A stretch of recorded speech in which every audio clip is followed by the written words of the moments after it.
Ability, it doesn't matter. Call 219-939-9LAW. That's 219-939-9529. That's right. When you're driving and get into a wreck. You better call Donnell. Had a few drinks too many? A cop hits you with a DUI or OWI? Think you better call Donnell. Arrested and facing criminal charges, misdemeanor or felony? I think you better call Donnell. Purchase a product that causes you or a loved one harm? I think you better call Donnell. When your loved one is neglected and abused in a nursing home? I think you better call Donnell. That's right, you better call Attorney Darnell Lyles and get represented right. And the first consultation is free. Yes, free. So call right now. 219-939-9LAW. That's 219-939-9529. Attorney Darnell Lyles. Darnell Lyles. Hey, Family Meeting cousins. As you know, we've created a Patreon Family Meeting subscription and membership page to include you great listeners in our effort and give you a chance to very economically promote your business, organization, or local event. You can contribute as little as $5 per month to get your message out and support the Family Meeting as a viable voice. We know you appreciate our permanent interest dialogue, get up and dance playlist, and our great guests who stop by. So become a cousin and go to our website, thefamilymeeting.com, and click on the link.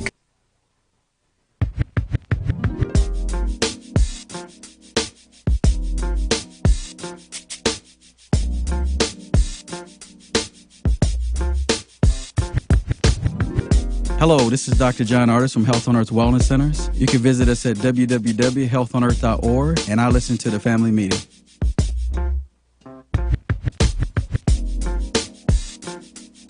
This is Dr. Sharon Bethia. I'm Associate Professor at Northeastern Illinois University and the coordinator of the African American Studies Program. I listen to the Family Meeting. Welcome to the worldwide headquarters of the Family Meeting. It's Family Meeting time, y'all. I'm your boy, E.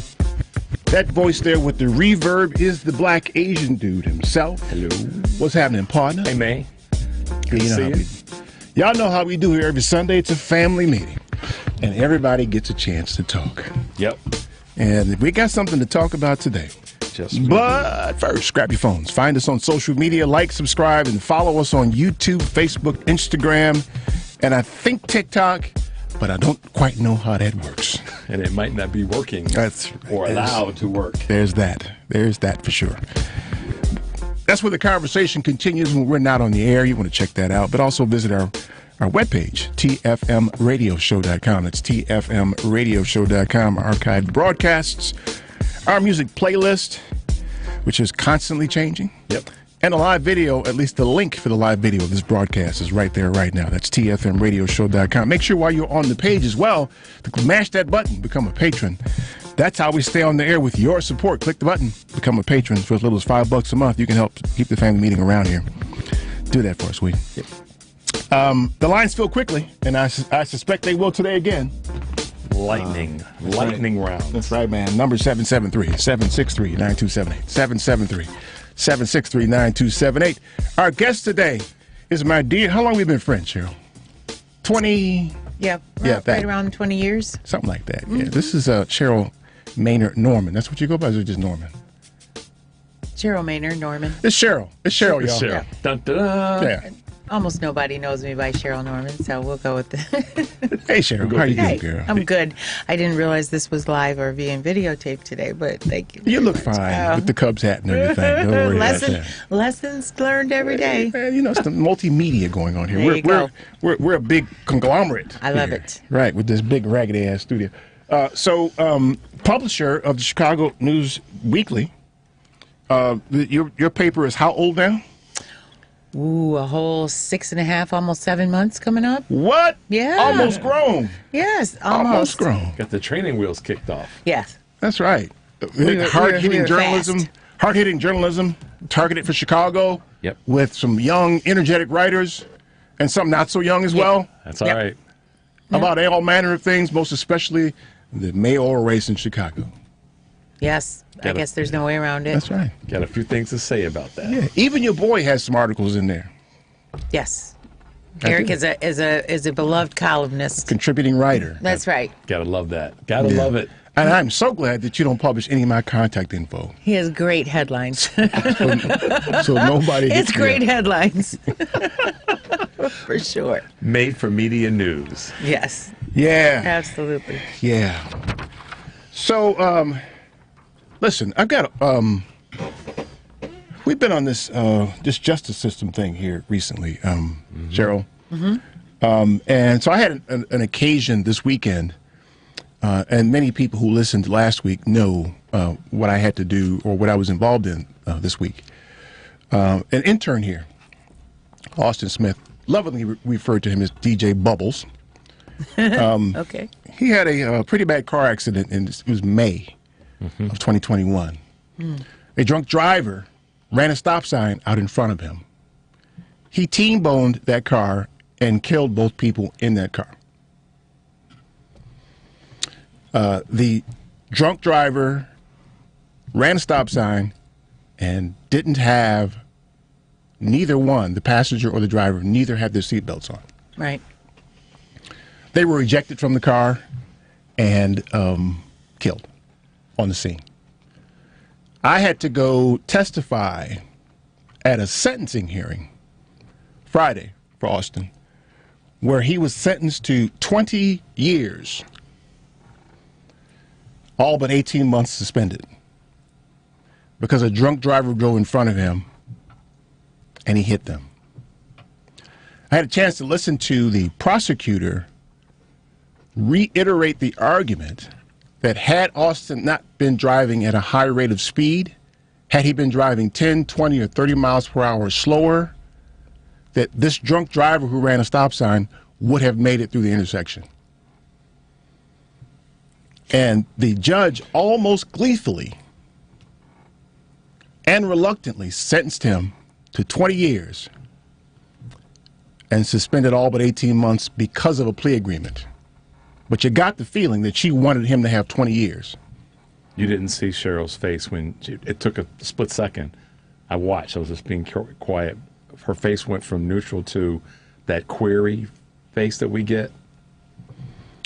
20 years. So, and so for the first 10 months after the accident, the law enforcement's assessment of the accident was that it was the drunk driver's fault.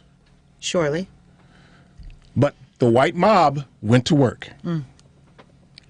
And they made a big stink about how fast Austin was driving.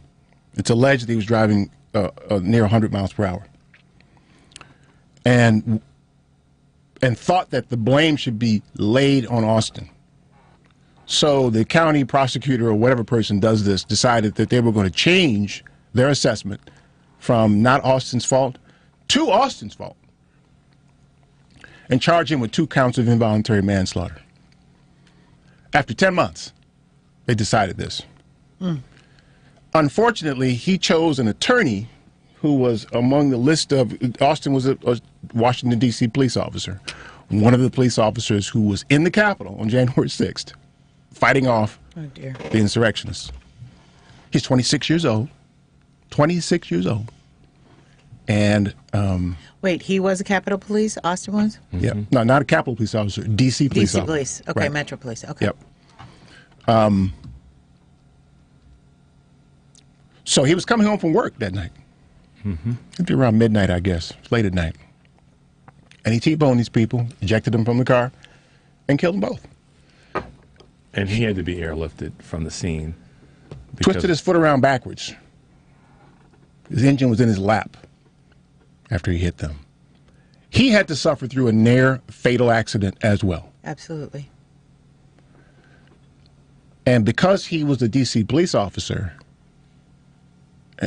you can't say it any other way, but he's in solitary confinement. They call it protective custody, but he's in his cell 23 hours a day, 1 hour out.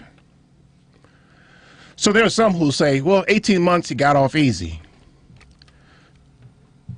The problem that I had being, first off, I told Rich this, that I was happy that I was there to support Austin. Sure. I was very unhappy that I had to see what I saw. That this white mob wanted blood from Austin. a guy who tried to stand up in the middle of the court and apologize to these people. And they would suck their teeth, and some of them got up and walked out. This young fella's never done anything to anybody except help. Yep. And what was most striking was the participation of the prosecuting attorney and the judge in catering to the white mob. They were constantly turning around and talking to them. There were 40 or 50 of us here who were there from Chicago as well, who were in support of Austin. The judge let 6 or 7, maybe even 8 of them make statements, witness statements or character statements. Mm-hmm. Right. She only allowed 2 for Austin. The judge did. 2 and her mother. 2 and his mother. Yeah, it's getting funny, isn't it? So here's you know. So listen, what were they making witness statements on? I mean, there were other people that were making... They were trying to make the case that Austin should be in jail for a long time. And so six people who were, call it friends of the family of the white girl that was killed, Yep. were there to say nothing about her And character. the mother's a black kid, and she happened to be white too. Okay. So oh wow, that just adds a whole nother layer of Right. So the 6 people were there not to speak of the. There weren't 6 people. There were about 40, 50 of them. 6 people that spoke, rather. My Right. apologies. Were I there. lost count, 6 or 7, but it was more than they allowed Austin to speak. Because I wanted to speak, but the judge said that I couldn't. He was only going to allow 2, and his mother. So was it a bench decision by the judge, or was it a trial decision? He by signed a jury? plea agreement. So Okay, because gotcha, they signed it. because he pled guilty, does that take away his ability to appeal? Yes. I don't know. Not if the prosecution was. No, don't do that. He can 'cause we appeal don't the know. ruling.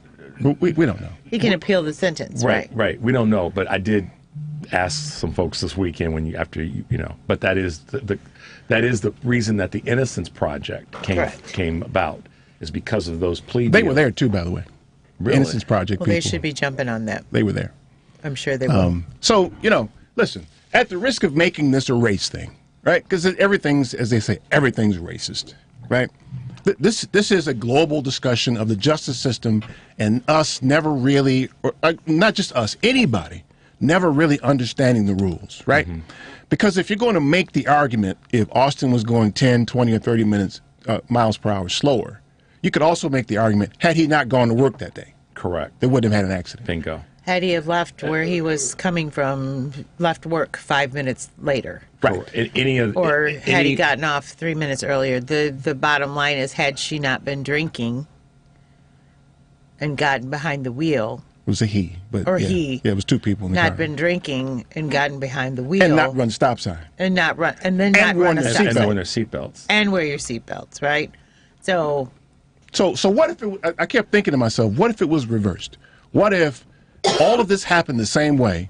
Austin hit them, and Austin died, and they lived. Are they then culpable of 1 count of involuntary manslaughter? Because they ran a stop sign and while intoxicated and weren't wearing their seatbelts. Right.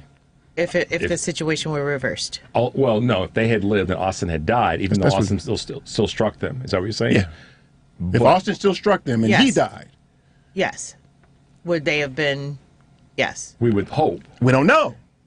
We would hope that would be the case. Oh well. But if that is the prevailing sentiment, if we as a society believe that those are the rules and that's how it goes, then that would not necessitate the white mob wanting Austin to hang. Because Wouldn't in this case, and I thought about this yesterday when I thought about this yesterday. The question that kept coming back to my mind is, so then how do you, I guess it's basically what you just said. If you not reverse necessarily, but if you just change the end result, then does all of this prosecute out or play itself out Right. the same way? Is our side of the room howling for the driver of the car who was killed in this accident? Are we howling for him to go to jail? Because Of I mean, course. and of I'm course asking, we are. Of course. Right. Of course we are. I'm going back to what I don't know the details on this, but if there was a settlement that was paid, whatever the amounts were, et cetera, and then he still gets prosecuted, the people have got to stop and ask themselves this question, at least in my opinion, what both of those children are dead, and that's heartbreaking. Absolutely. But is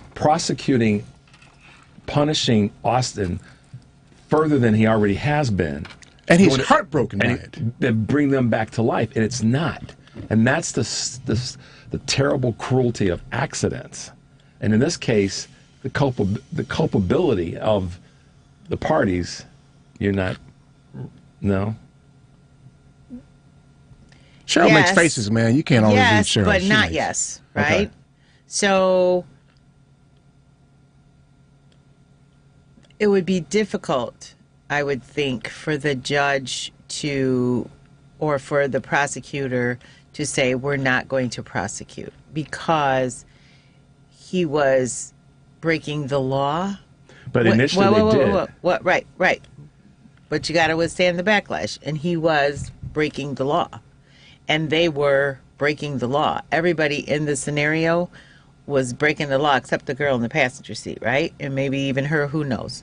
Well, she didn't have her seatbelt on. Right. So she was breaking the law, right? So there were all these laws that were being broken. 2 people died, right? And he lived, grace and mercy, right? Mm-hmm. He lived, but there still has to be that you were breaking the law, because he was, right? He was traveling at that rate of speed.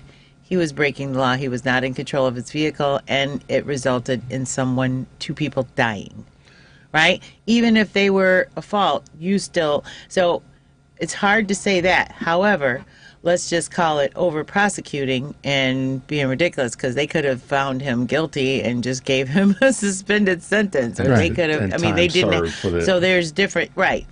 But they had to succumb to the white mob. Right. We know what happens. So I understand that part of it, but then the whole sentencing you to actually go to jail. 20 years with the reduced. Oh, let me tell you, in 20 years. She was rigorous about it too. She was careful to structure the sentence in a way so that, and she made this point on the bench. She said, if you are found to be reckless driving again, I want to reserve the right to give you the remaining 20 years. Mm-hmm.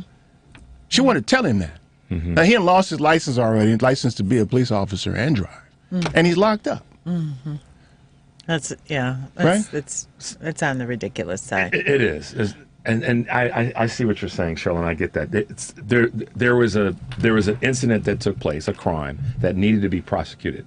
There's no question about that, because of speeding. Speeding is the prosecution is not the issue. No. It's the sentencing that's the issue. Right. I agree. I understand that, and I think all along my observation has been, to what extent is it even prosecuted, though? Because this is something that I don't know if you know, but Eric shared this, that the prosecutors were able to develop an expert. They were able with forensic science to try to determine how fast he was going. Mm-hmm. So they estimated it to be about 100 miles per hour, and his attorney didn't even go about the business of trying to refute that. So this comes back to the bigger, the umbrella conversation, which is the justice system. So to that end, why would the defense attorney not be? Well, let me put a bow on it, though. Let me tell you how we can do this, because I know Cheryl is kind of hot and heavy into the mayoral election here, and there's a lot of talk. I'm into this conversation right now. Well, but it's related, though. Because where we are, where my office is, right? Wait a minute. It's related. We got to go to break now. Okay. It's related, though, because the mayoral candidates are talking about policing and crime, and that's the spear end of the justice system and how people get into that justice system. How it's applied. And we have to ask the question about punishment as a second phase, how we go about that, and what exactly are the rules? How do we know what the rules are? And does the system respond to white mobs? I think they do. Let's talk about that. Not do they. How do they? Because we know they do. The number is 773-763-9278. Stay tuned for more of the Family Meeting.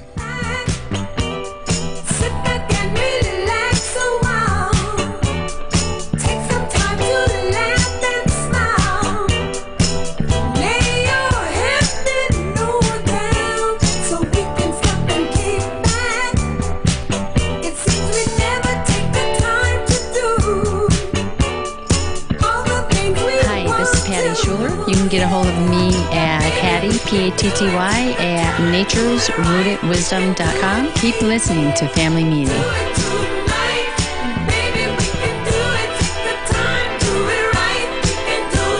We can count on Paul Vallis. When Paul Vallis was CEO of Chicago Public Schools, he revitalized our neighborhood schools. No one delivered more for our underserved young people than Paul Vallis. As mayor, Paul Vallis will ensure that communities long neglected get a fair share of city investment, attracting the grocery stores we need, improving sanitation, and other city services in our neighborhoods. Vote Paul Vallis, a mayor for all of us. Paid for by Vallis for Mayor.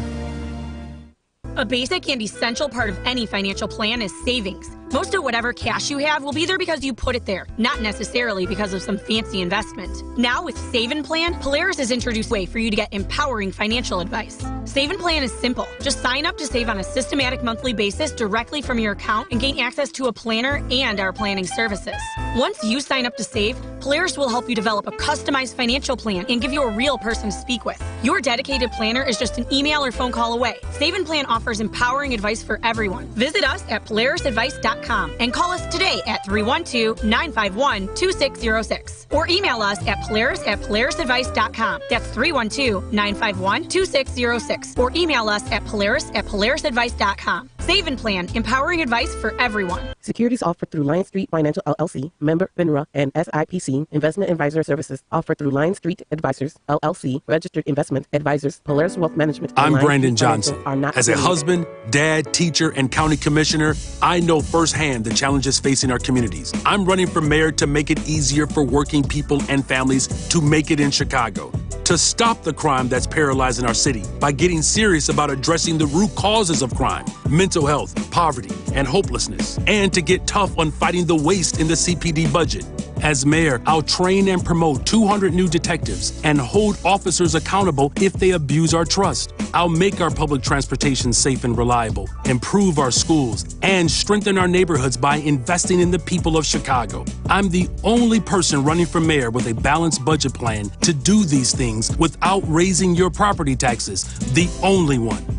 I'm Brandon Johnson, asking for your vote on or before April 4th. Together, we can move the city forward and make Chicago work better for all of us. Paid for by Friends of Brandon Johnson. Now that the bridge is on this side of the border, some of that. Why don't y'all come on over here with us? You wanna walk the water? And if you ever should see a skunk shake his rump, tell him to come on over here for some snake funk in the dump, baby. Now we got this stick that will set you free. All you got to do is take a closer walk with me. And we got this thing that's full of magic tricks. So come feel, if you will, the magic of the Dookie stick. This is Susan Manuel, www.ablconsulting.net. Welcome back to the Family Meeting. 773-763-9278. So let me tell y'all, man, listen, I needed a minute. You know, if y'all listen to us for a while, this ain't Fox News. I'm not going to make something up just because I got to cater to an audience. I'm going to tell you exactly what I think, how I feel. So this accident happened. It actually happened to happen in you lived in D.C. for a while, right? Mm-hmm. Anne Arundel County, right? Not very diverse out there. Yeah, not very diverse out there. Nope. Austin lives in PG County, Prince George's County. They prefer Prince George's County. I call it PG County. He lives in PG County, but there happens to be a portion of the road he takes home that runs through Anne Arundel, right through the western portion of Anne Arundel, right? That's where he had the accident. So all this got put into Anne Arundel County. And all of Anne Arundel County's glory. Mm-hmm. The lack of diversity and the desire to chase black people away and everything else that Anne Arundel County is known for. Mm-hmm. So he's in Anne Arundel County. And thus, the case took place at the Annapolis Courthouse, which is way out east. It's like 45 minutes to an hour east of D.C. Mm-hmm. Had to go way out there to go to the court. So when this thing was done, first off, they had us positioned in the courtroom where Austin's people were on one side and the white mob was on the other side.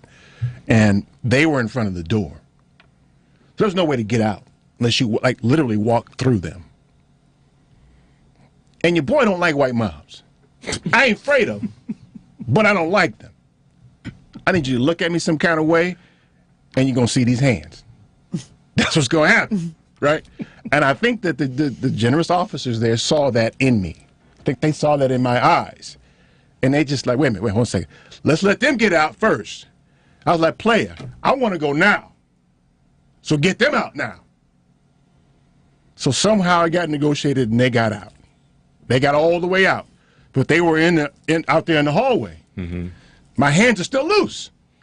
My hands. So wait, feet don't. It's still available. The song "Feet Don't Fail Me Now." Your hands are like hands don't fail me now. These right. hands. My hands was available, man. So they said, well, listen, let us get a chance to get them dispersed. So hold on, player. Now I'm imprisoned. I can't leave. Yeah. I've told this story to a number of people that are close to me. My wife started at the top of the list. There is truly a God. She is a protector of black men like me and Eric and a few of my other black men friends, because when something like this happens, for some reason, she makes sure that I'm over here in another part of the country and Eric's here in another part of the country, or a couple of my other buddies are places where at the same time we're not in the same exact moment. I had because it would have been hard for the two of us to have been in that exact moment. At that time. Because they were. Eric is a roughneck. So am I. Don't let the suit fool you.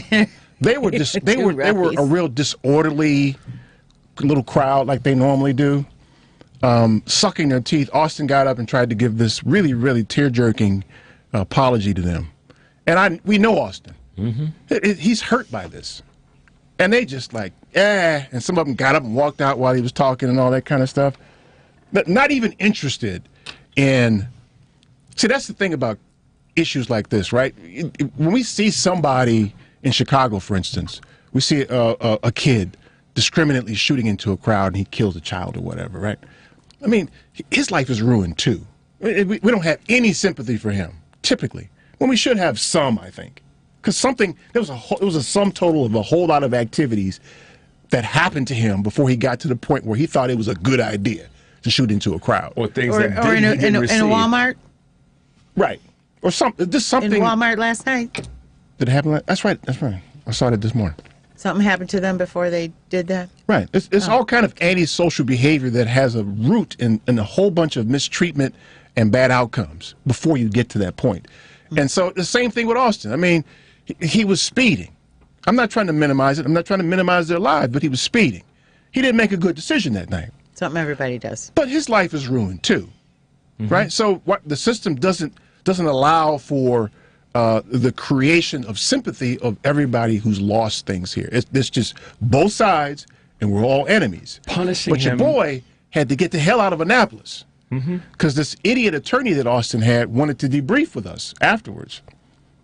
I didn't want to hear from his dumb ass.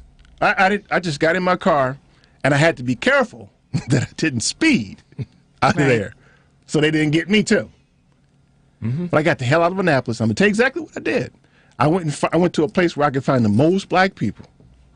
Cause, listen, y'all know me. Eastern Shore. Listen, you didn't want to see your boy. If you were white that day, you didn't want to see me. So I went to Ben's next door on U Street. Yep. Loud ass black music. Ben's Chili Bowl. I love Ben's. And I got my eat on, and then I still wasn't good. Walked out, saw a dispensary across the street. Your boy got some weed to get organized. Okay. See, people, you gotta understand what Eric did is a responsible behavior because he understands himself and he understands the scenario. I was staying in Arlington, Virginia. It ain't diverse there either. No, it's not. I didn't want to go back to Arlington. The place, the hotel. Yeah. I didn't want to go back to Arlington. Yeah, I might see one of them. Well, my hands are still free. I was just about to call my brother-in-law and sister and say, listen, I need you to get up to the city, find Eric, and y'all need to hang out this evening. And then all of a sudden it hit me. I went, Eric's a grown man. I'm gonna let him do what he's got to do because I saw your text. But that's a person, meaning Eric's behavior is someone who understands the gravity of the situation and how it impacted him and how he had to manage his next actions. Because they wouldn't let his mother talk to him. Wouldn't even let her get close. Damn. He had to holler across a line of police officers to her to tell her he loved her. Handcuffed him, took him off. Tough to watch. Yeah. Tough to watch. Sure. To tie this into our mayoral election here, while How does this tie in? Let's do tell. Watch. Okay. So, if you want to hire more police officers, I got a problem with that. I have an inherent problem with that. Yeah, without a doubt. Right, because that exasperates the problem unless and until you fix what the police officers do with the people who they're dealing with. Because the jail system, the prison system, it isn't doing... Well, here's where we got to ask the question, Eric. This is the question. I'm gonna jump in on this one. One more time. Okay. What's the value in locking someone like Austin up? Yeah. Other than punitive, other than just straight up revenge. Biased revenge, because there is neither of those children are coming back. That's heartbreaking as hell. That it is. But if you're going to make something, if you're going to create a scenario out of this that helps society, it doesn't involve. No, that's not the direction you go. No, so there are people who, I got cousins need to be behind bars. Lock them up. This dude shouldn't be free. Let's use trading cards and get lock his ass out up and get them. No, because that again, this goes back to the. So take this back to Chicago. Bring this back to where we are now. There is no excuse, but there are reasons for bad behavior, criminal behavior, shooting up a Walmart. There's no excuse, but there's got to be a certain amount of, punishment inflicted on that behavior. Why? Well, because are we talking about punishment or rehabilitation? Well, there can be both. Punishment can be a restriction of certain things that if you broke the law. But to accomplish what? To then go about the process of rehabilitation. I mean, so they can be in the same. When sentence. you were young, Cheryl, did your mom ever put you on punishment for something you did? Sometimes. Did it help? Yes. You didn't go do it again ever again? See? Generally not. That's not a no. That's sometimes, right? I don't remember being a repeat offender for things that I've gotten punished for. You mean repeat offender or repeat caught? Depends. She used to stop she used to smack me in the mouth a lot, and that didn't stop. Cheryl, no, you did it again. Because whatever that was the thing I got in trouble for the most, right? Speaking back, talking back, or whatever, yeah, running your mouth. Yeah, we all to some extent got that, and I think that's talking back don't count. I'm talking about out there doing something you enjoy doing. Yeah, because I talked back, and I got the backhand more than most. That was the majority of my. Was mine. That was mine too. But the other stuff. I wasn't a back. I didn't get in trouble a lot. Because I got stuff taken. I got in trouble like that all the time, though. I got stuff taken away from me as I got older. Privileges that's why I'm saying that. Did you do it again? No. Come on. No, I didn't. Honestly, I didn't. I had to be on punishment for a long time, and I couldn't go anywhere at all. Yeah. Period. And I was in my middle father school took away some stuff without from me. my parents at all. I couldn't go anywhere. How about breaking curfew? You ever did that? That was what I did. You did it once? I had to go everywhere with my parents after that for a very, very long time. Was that the only time you broke curfew, though? Yes. Come on, man. Y'all some goody two shoes, man. But the overarching because I spent time trying to figure out how to get away with it. I did not like that. Sure, we did. I mean, I did too. I did not like that. I did my time. I got in trouble.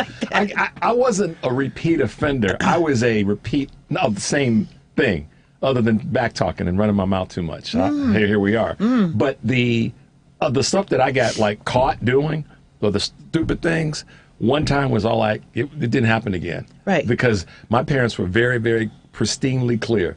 This is what's going to happen. And it happened. Mm-hmm. And it happened publicly. My parents had a knack for. Okay, so y'all wandering off. Well, here's the thing. But it's not that I didn't do things that I shouldn't have done. No. I didn't get caught. Well, right. But on the time when I got caught, it was harsh. Yeah, I didn't. I was like, okay, I'm not doing that again. Right. No. Didn't mean I didn't do other things. Right. But I didn't do that. Right. Similar in nature. Right. Yeah, Close I mean, enough. maybe. And you were careful this time not to get caught. Yeah, make plans. Sure, make a better plan. They were in the same paragraph, but not the same sentence. Right. Okay, listen. Wait, before we go there, I don't mean to make light of this. No. But the point is that the way we police here in Chicago, especially, and resultingly imprison people, it ain't working. No, there's no data. This is what I was going to say before. So for these mayoral candidates to assert the fact that they're going to add to the police department, it just doesn't make any real sense. To what end is a question that no one answers. No, I mean, current Mayor Lightfoot sort of had answers to it, but not really. Every candidate, and the 9 leading candidates, quote, now the final 2, have not answered the question to my satisfaction, and probably to a lot of people who won't speak up, to what end is adding a certain number of police officers, to what end is that going to take us? There's the conversation that it's going to, assuage crime, but there's no data to back that up in a metropolitan city that has more than 1 million people, or 500,000 people for that matter. I haven't seen the data that says if you add more police officers. No, and we haven't seen that. And I haven't seen it. I'm not saying it doesn't exist. I haven't seen it. And you would think that if that's going to be their bellwether. Well, conversely, what happens when you have... So what we have now is less police officers. Okay. Right? We have a deficit. According to both candidates, we are fewer police officers than we've had. And is that helping as well? I mean, I don't know. I know one of them, Vallis, from his perspective, you replenish the ranks. Oh gosh, they say it over and over again. I really can repeat it verbatim if I just think. Replenish the ranks.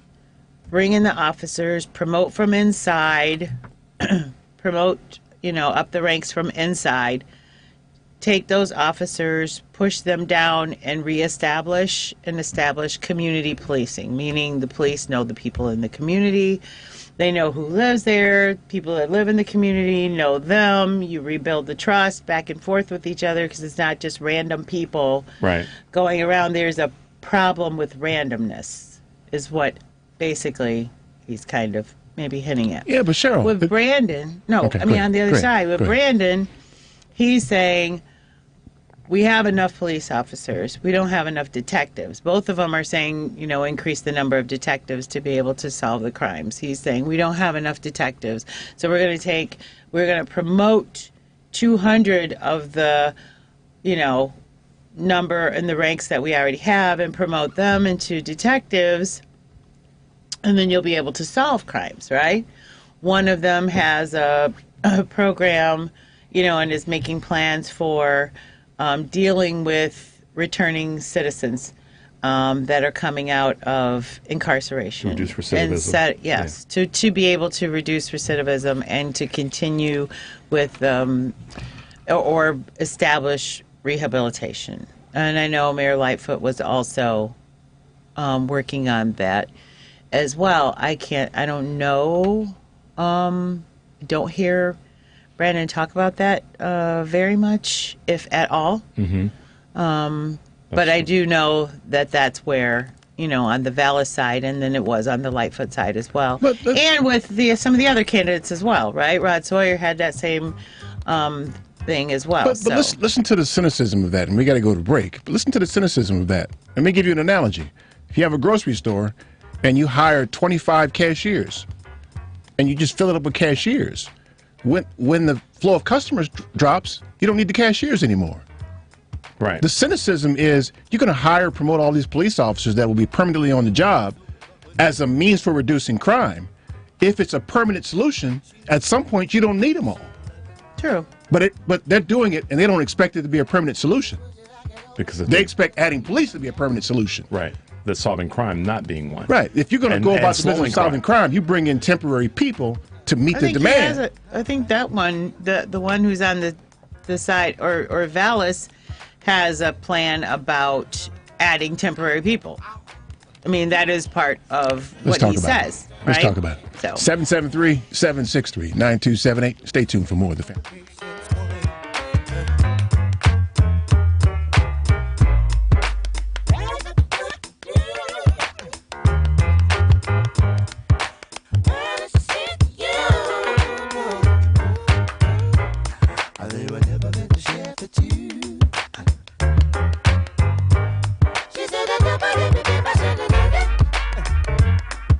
This is Attorney Gina Smith of Jami Law, JAMII Law.com. Keep listening to the Family Meeting.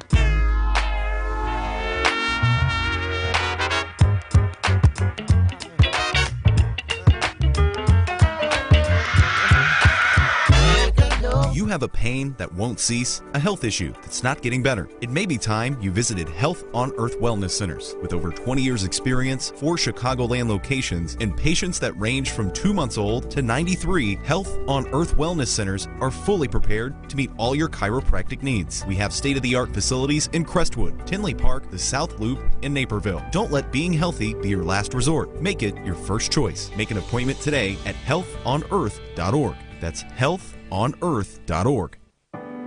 I'm Brandon Johnson.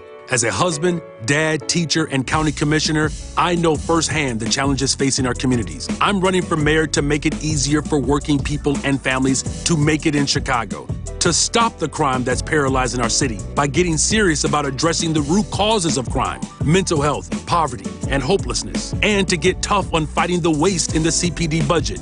As mayor, I'll train and promote 200 new detectives and hold officers accountable if they abuse our trust. I'll make our public transportation safe and reliable, improve our schools, and strengthen our neighborhoods by investing in the people of Chicago. I'm the only person running for mayor with a balanced budget plan to do these things without raising your property taxes. The only one. I'm Brandon Johnson, asking for your vote on or before April 4th. Together, we can move the city forward and make Chicago work better for all of us.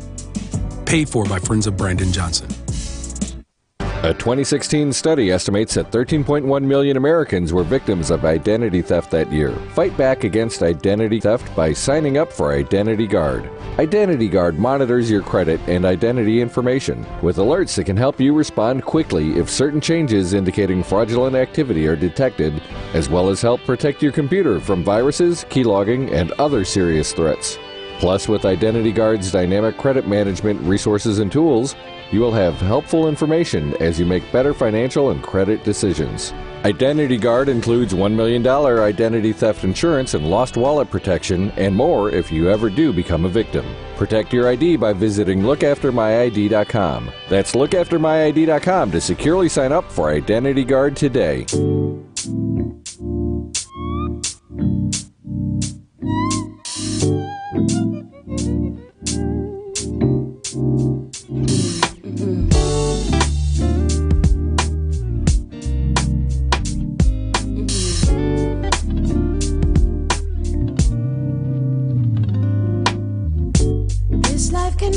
So confused, but it's alright.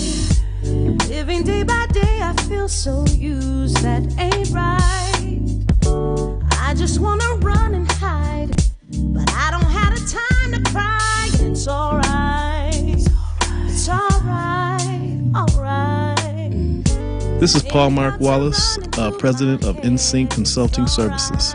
Our website is www.nsynccs.com. Welcome back to the Family Meeting. I listened to a little bit of Lettucey on Friday night, too, because Lettucey calms me down.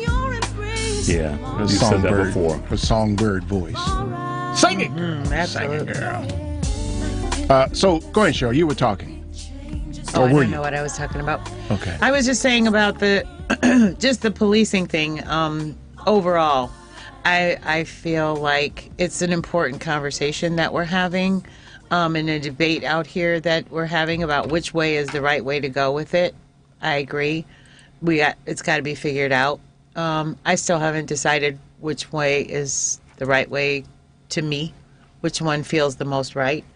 But I am concerned that that's that in schools is the majority of the conversation that's being had, like, all the time. And every debate, everything is just the same questions over and over again. Right. And the other questions aren't even asked as if they are not important, and they are important. But that's my thoughts on the policing thing. I think as it relates to law enforcement and policing and the whole justice system thing, the only thing acceptable to me from a municipal candidate is something different, because what we're doing isn't working. And so if you're going to add police officers, they should be a different kind of police officer that does something different. Because if you just do the same thing, you get the same result. What about the statistic that has been researched and borne out that 40% of the 911 calls in 2022, I believe it was, were ones that ultimately ended up being one of a mental health issue or related to mental health. So my question is to all the people that have been speaking to this issue. Both candidates have been speaking to that issue. So then what's the answer? And so that's where I go. Well, the simple answer They both have the same answer. But is that the right answer? I don't know. I don't know. But they both have the same answer. Wait. Hold on a second. If it's a mental health issue, then you send people who can help with a mental health issue. That's the answer. Well, you still have to send both. You still have to send both. You still have to send I'm an not officer arguing with both. them. I'm just saying that you can't just send. Well, right now they're not sending. Okay. A blunt I object. agree. Right now Right. they're sending a blunt object. That's not. So we know that's not the sole answer. Right. So let's start with something that could be a solution Right. or move toward a solution. So from my perspective, though, which I'm 100% in favor of that, what does that look like and how do you do that? Right? Well, so statistically speaking, yes, it's the 40%, it's this, that, and the other. But then there's the reality of how do you plan this out? How do you do this? There is a shortage. We talk about the shortage of officers and people who want to be officers right now, and that interest is that is even greater with social workers. Right. So well, the same is for teachers, though. And I'll tell you why I think that is. It's because they're asking these people. Off subject. Who's asking that question of the candidates? No, That's I get my you. point is, ain't nobody asking that question. It sounds great and everything, but Asking, how it works? How does it work? Okay. We don't Wait know. a minute. Hold on a second. I'm going to go down the road. So the challenge is that you're asking people, you're hiring them to do one thing, but you're asking them to do a whole lot of other things. You're asking teachers to be cooks and social workers. You're asking police teachers officers to teach. Right, but they're not. They're having to teach and be social workers, and any number of things. They're asking police officers, blunt objects, to go out and deal with mental health issues. They got to divide the job up. Sure, all that makes perfectly. I mean, I think it all makes sense. I think Are you what saying you're saying it makes sense. sounds good on paper, but how do we implement it? Well, see, the reality is that they got to experiment with it because it's never happened here. And I think that's part of the problem. Unless you're willing to dive deep into the pool and say this may not work. But if we stay with what we're doing for fear that this may not work because we don't have it mapped out, that's not a good use of resources. That's just wash, rinse, and repeat. Right. And that's just the beginning because that's where you start. That's what's going to happen. That's where you start sending out the wrong people. Once you've done that, either that person gets killed or harmed, and then they're in the system, and then the system does things wrong. I'm a business planner. And then planner the whole thing washes out with a really bad outcome. As with anything, Eric, you are, I am. We're planners. We're going to map this. We got to see what it's going to look like. We want to know. And we got to test it. I very much want to know. I need to know what's the details here. But see, that's the thing, though. You won't. I know you won't. Because it's never been done. You have to roll. No. And what they're going to end up doing. This is what the safest communities in the safest cities in the nation do this. So who are they? Well, I want to know who the safest cities are because we always get told the safest cities. Who are they? So let's overlay. Right? Those are the real questions that I'm just. And let's do that. Right. So if that's working, then let's do that. So who are they? You can pick out neighborhoods in Chicago. Right. Who are the safest cities in America? Do this. Depends on how you define safest. Yeah, I'm asking about how does the candidate define it. I'm not asking how I define it or you as a person in the media, and my mind is. Well, who are they? Let's see how that works. How is it working? How are they doing it? But you can't get an answer on. Nobody even asked the questions. Right. That's who part are of the problem. safest cities? Where that goes. Who are they? Sure, you're right on point. Those questions don't get asked and then leaned into until an answer is delivered. I asked Lori a derivation of that question, and she didn't really answer it. Yeah. And she got fired.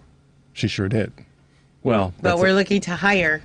And we're still not getting the answers. I'm looking to hire. I'm like, tell me, right? Listen, let me tell you what philosophy I have about selecting candidates. I'm not as concerned, although I am kind of concerned about their policy positions as I am about how they come to that decision. I'm concerned about their thought processes. If you're thinking what we're talking about, and you may not come up with the best solution to deal with the fact that 40% of the calls are mental health issues, but you said, I recognize that, and this is how I want to try to address it. I'm not going to do blunt objects anymore. I'm going to do something different. And if it doesn't work, I'm going to try something else. And then I can rock with you. Right. So what's the source on the 40% of the calls, too? Say what? What's the source on the 40% of the calls? I have no idea. I don't. Let me back up. I don't. Let's just make stuff up today. Let's just make things I up. don't remember where. I'm in the news. I'm in the news business. I've been looking for this answer. Hey, listen. Well, I don't know. I don't know because when they talk about crime, oftentimes they conflate arrests, and arrests aren't crimes. Correct. Right? So if you get more arrests over here, that could be a result of higher policing over here, and not necessarily more crime. Which then leads to a vacuum of we don't have enough people to solve the supposed crimes that people were arrested for. Or just stop arresting all these people and deal with the actual crime. I like being in this seat. I'm playing the devil's advocate here. I know you are. Stop playing games with us, man. Hey, let me ask you guys one question. You guys mind? Fire away. So now you're a game show host today? That's what you are? Yeah. Okay. Do you mind? Okay, go ahead. Why is the National Democratic Party involved in this race? Why are people from the National Democratic Party involved in this race? Oh, the Democrats are so stupid. I'm going to answer the question with the question. Why do you think they are? I mean, it's truly baffling to me. It's like, why are... I mean, I got a press release this morning that tomorrow morning, our senator, Dick Durbin, is going to endorse tomorrow. He's going to endorse Vallis. But the question is, why are all these other this is my opinion on national people Here's why getting involved in this very local political race? I'm going to dive into the deep end of the pool. And are you comfortable with that? Well, first of all, the comfortable part is that's a all. feeling part more than where I can go factually. But I'll tell you why I think that they are, and I didn't really know that they were till now. But what popped into my head is optics. Chicago is an optics city based on how it's been dragged by the previous federal national administration. There's no question about that. We could debate the reasons, but I think that the Democratic Party or the DNC or whatever one wants to label them as.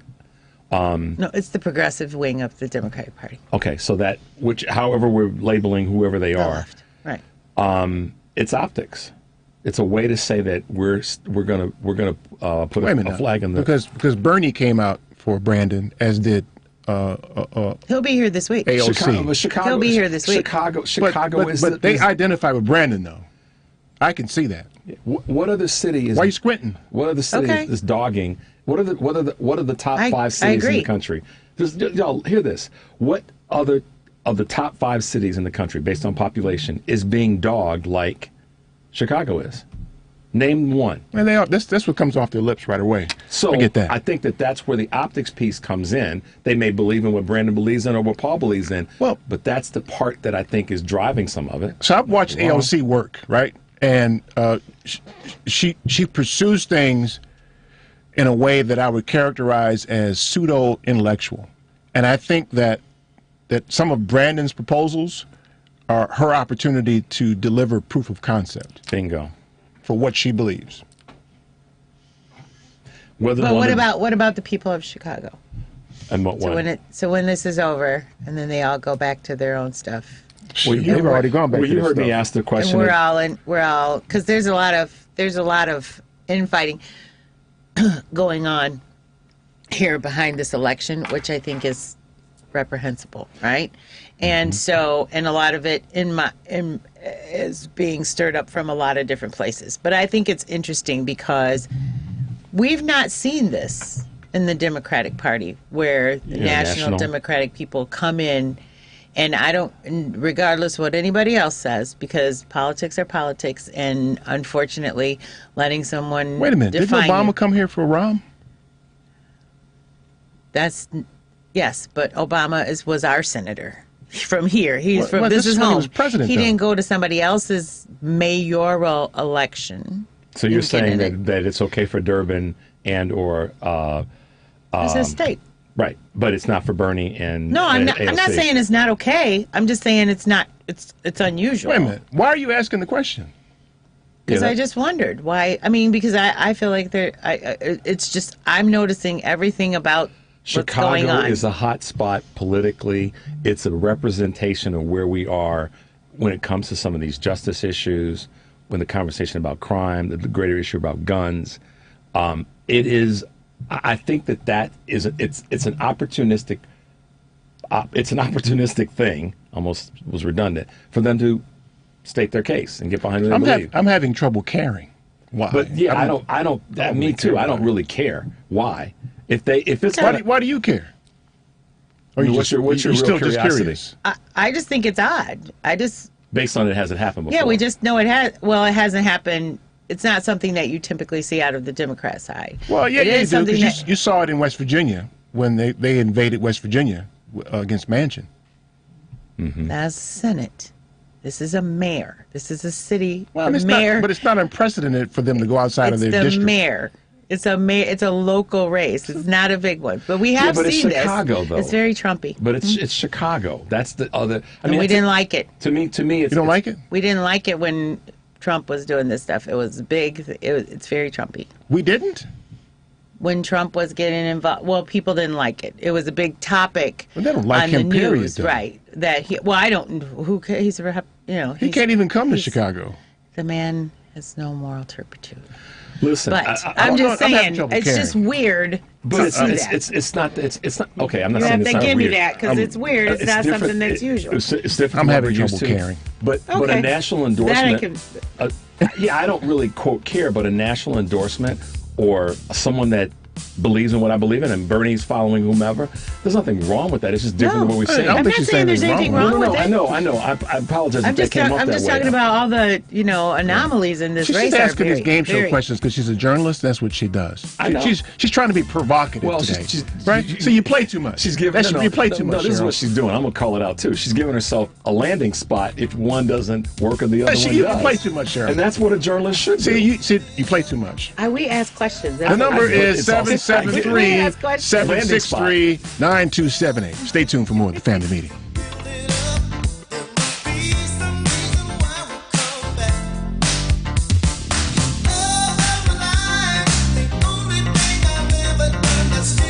Hi, this is Dave Sandberg, chef owner of Polo Cafe. That's polocafe.com. Keep listening to the Family Meeting every Sunday.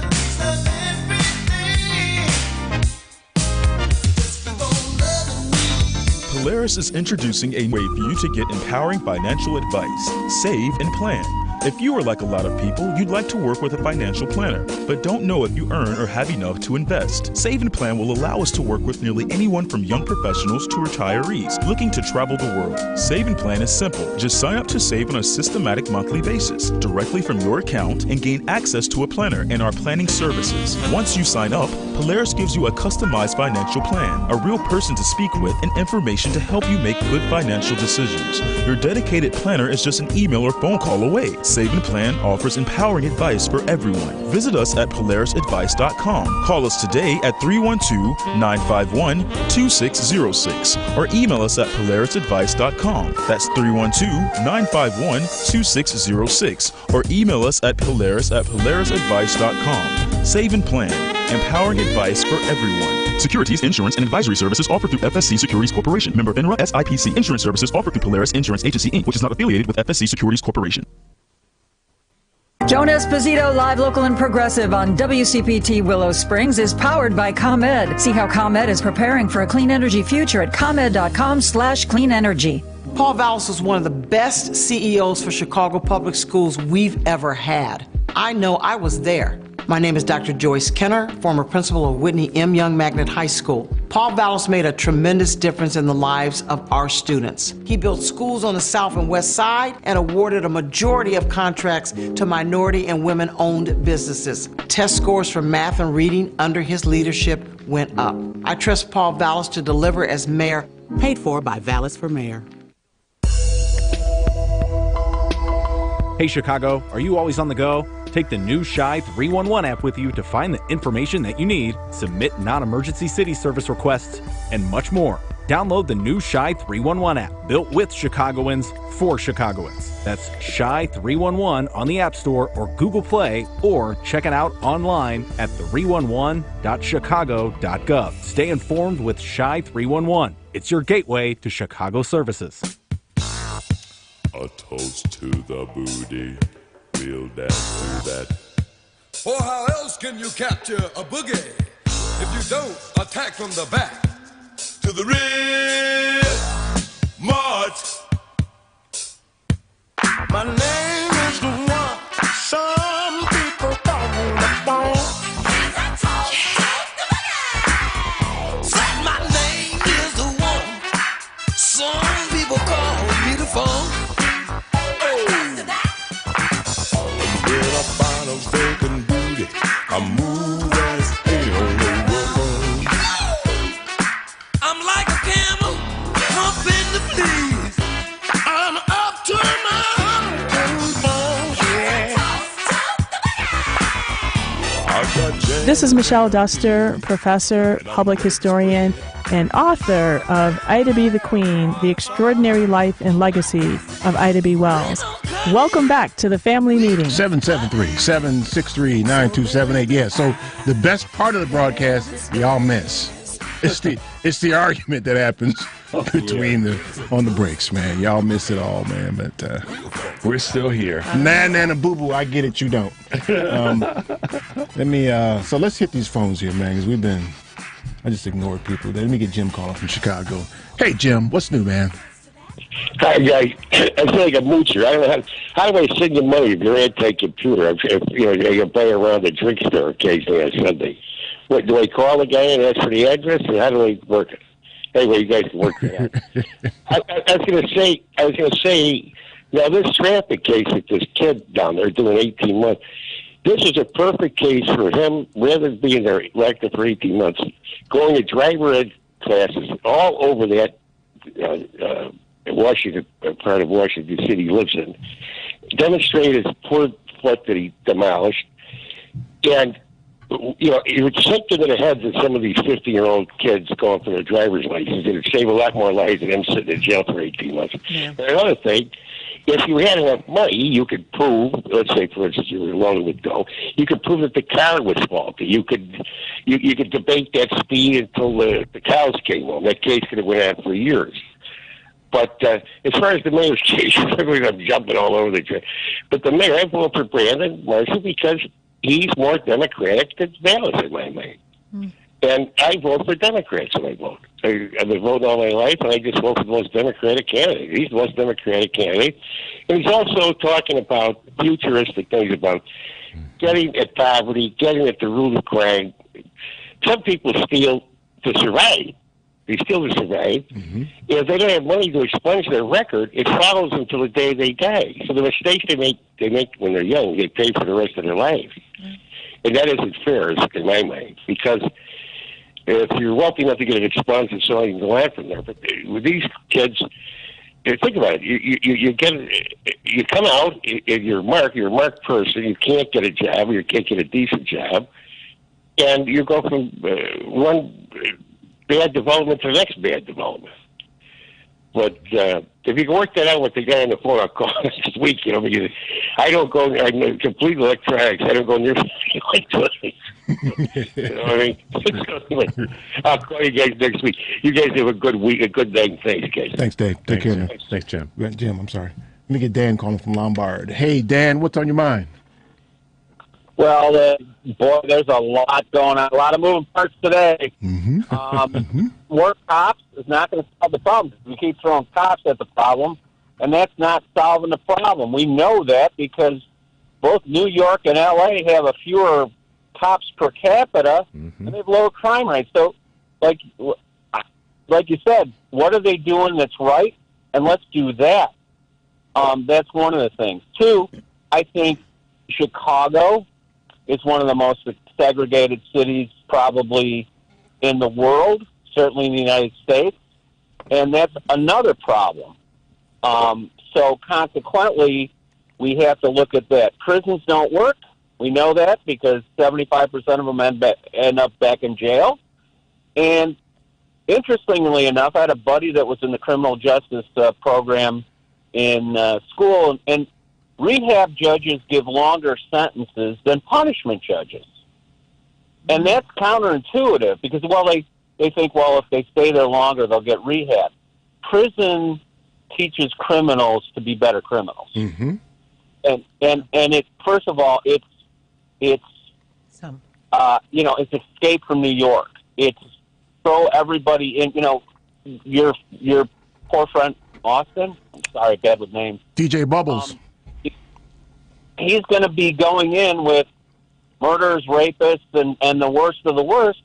And he made an error in judgment that the cops at the scene said, now it's the drunk driver that came in, and the justice system, or the injustice system, said, no, it's his fault. He was driving too fast. But that all being said, and as far as the I have a problem with Paul Vallas. He's gone from school system to school system to school system, and I don't think any of them are better as a result of his work.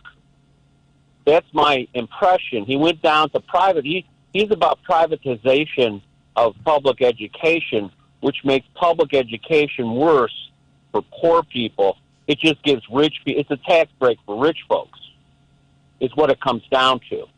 And so, like I said, a lot of moving parts. I'm not a Chicagoan, but we're definitely affected by what happens in Chicago. I think Paul Vallas is the wrong choice. But like I said, a lot of moving parts. What are your thoughts? That's a great assessment, man. It is. I think it's a pivotal decision, and I think it gives those of us who think like you apparently think an opportunity to point to proof of concept that something like what Brandon's talking about could work. I'm a progressive because progressive policies work. Every time we've tried conservative policies, they don't work.